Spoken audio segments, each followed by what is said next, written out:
क्या भारत में फिर से लगेगा लॉकडाउन? क्या फिर से घरों में कैद हो जाएंगे लोग? अचानक क्यों बढ़ रहे रोजमर्रा की वस्तुओं के दाम?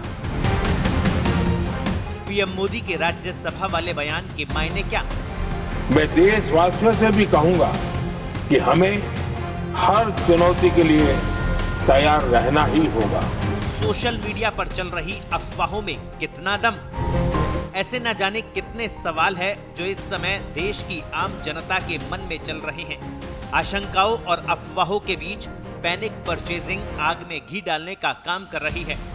मिडिल ईस्ट में छिड़ी जंग का असर पूरी दुनिया पर पड़ रहा है। अमेरिका, इजराइल और ईरान युद्ध के चलते कई देशों पर आर्थिक संकट खड़ा हो गया है।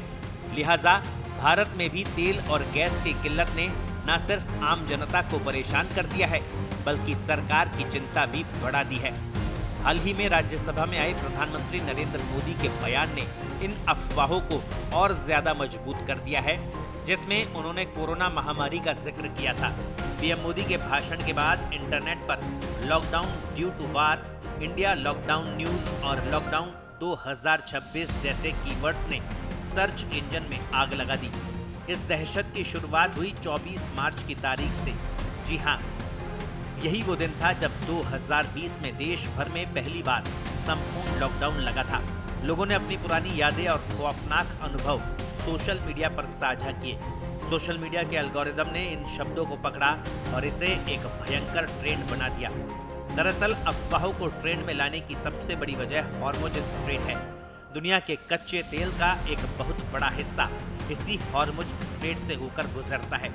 ऐसे में ऑयल क्राइसिस इंडिया और तेल सप्लाई रुकने जैसी अफवाहों ने लोगों के मन में डर पैदा कर दिया कि ईंधन खत्म हो जाएगा और देश को मजबूरी में लॉकडाउन लगाना पड़ेगा। अफवाहों का असर ये हुआ कि लोग पैनिक में आ गए और जरूरी सामानों की खरीदारी करने लगे, तो बाजार में जरूरी वस्तुओं के दामों में भी अचानक बढ़ोतरी हो गई। आपको बता दें, लॉकडाउन की अफवाहों में बिल्कुल भी दम नहीं है। भारत में फिलहाल किसी भी तरह का लॉकडाउन नहीं लगने वाला है।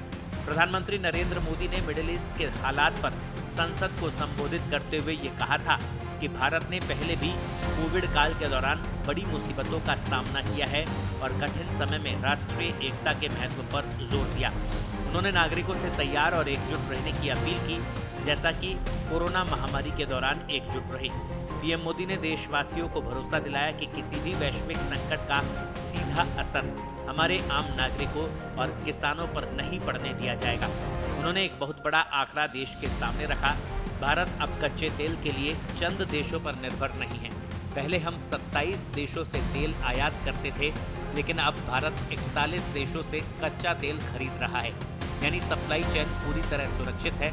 इसके अलावा सर्वदलीय बैठक में भी सरकार ने साफ कर दिया कि स्थिति नियंत्रण में है, घबराने की जरूरत नहीं है, क्योंकि भारत के पास ईंधन के पर्याप्त भंडार है।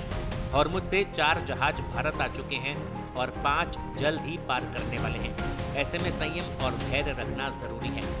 फिलहाल सच्चाई यही है कि भारत में किसी भी तरह का लॉकडाउन लगाने की कोई योजना नहीं है। ये पूरा मामला सोशल मीडिया ट्रेंड, पुरानी यादों और वैश्विक तनाव के कारण पैदा हुई आशंका का नतीजा है। सरकार की तैयारी और प्रधानमंत्री के बयान से साफ है कि देश इस बार पहले से कहीं ज्यादा मजबूत स्थिति में है। इसलिए घबराने की नहीं, बल्कि सतर्क और जागरूक रहने की जरूरत है। ब्यूरो रिपोर्ट, पत्रिका। देश दुनिया की ताजा खबरें और वीडियोस के लिए अभी डाउनलोड करें पत्रिका ऐप।